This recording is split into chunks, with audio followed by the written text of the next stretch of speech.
అంటే కేర్‌ఫుల్ అంటే ఏ విధంగా కేర్‌ఫుల్‌గా ఉండాలి? దీనికి కేర్‌ఫుల్ ఉండాలంటే చాలా ఉన్నాయి. బేసిక్ ఫస్ట్ ఒక్కటే చెప్తా. ఓటీపీ అనవసరంగా ఇవ్వొద్దు. వెరిఫై చేసుకోండి. పర్సన్‌ని వెరిఫై చేసుకోండి. ఆ ఓటీపీ ఏ యాప్ లోపల వచ్చిందా? ఎస్ఎంఎస్ లాగా వచ్చిందా? ఒకవేళ ఎస్ఎంఎస్ వస్తే అది ఖచ్చితంగా ఈ యాప్‌కి సంబంధించిన ఎస్ఎంఎస్ అంటే కనిపిస్తది మనకి మీద ఏదో డూప్లికేట్‌ది అది అర్థమవుతది. అది చూసుకోండి. ఓటీపీస్ ఇవ్వద్దు. సరే ఏదో ఎస్ఎంఎస్ వచ్చింది లింక్ కొట్టండి అంటే ఈ లింక్ మీద కొట్టొద్దు. ఇంకోటి ఇదంతా కాకుండా ఇట్లా రాగానే ఇట్లా స్కాన్ చేయండి అనగానే ఆ స్కాన్ చేస్తాము. స్కాన్ చేయగానే మీ అకౌంట్ డీటెయిల్స్ మీ అన్నీ వెళ్ళిపోతాయి వాళ్ళకి.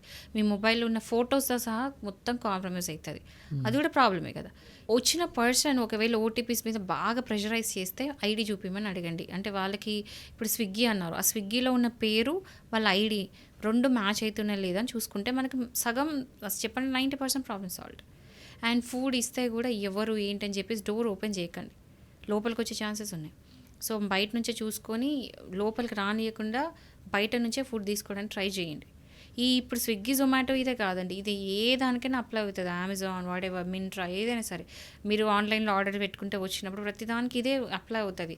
ఎక్కడ కూడా మీరు ఇంకోటి మీరు ఒకవేళ ఇప్పుడు యూపీఐతోని కూడా కొన్నిసార్లు మనం పేమెంట్ చేస్తాం సీఓడీ. అప్పుడు కూడా కేర్‌ఫుల్‌గా ఉండాలి. ఎవరికి ఇస్తున్నాం ఏంటని చెప్పి. ఎవరికంటే వాళ్ళకి ఐడీ వెరిఫై చేయకుండా ఇయ్యొద్దు. సరే ఇదంతా ఏంటిరా బాబు పెద్ద హెడేక్ ఉంది. ఇంత హెడేక్‌కి ఒక ఆన్‌లైన్ ఆర్డర్ పెట్టుకుంటే ఎంత కేర్‌ఫుల్‌గా ఉండాలి అని మీకు అనిపియొచ్చు.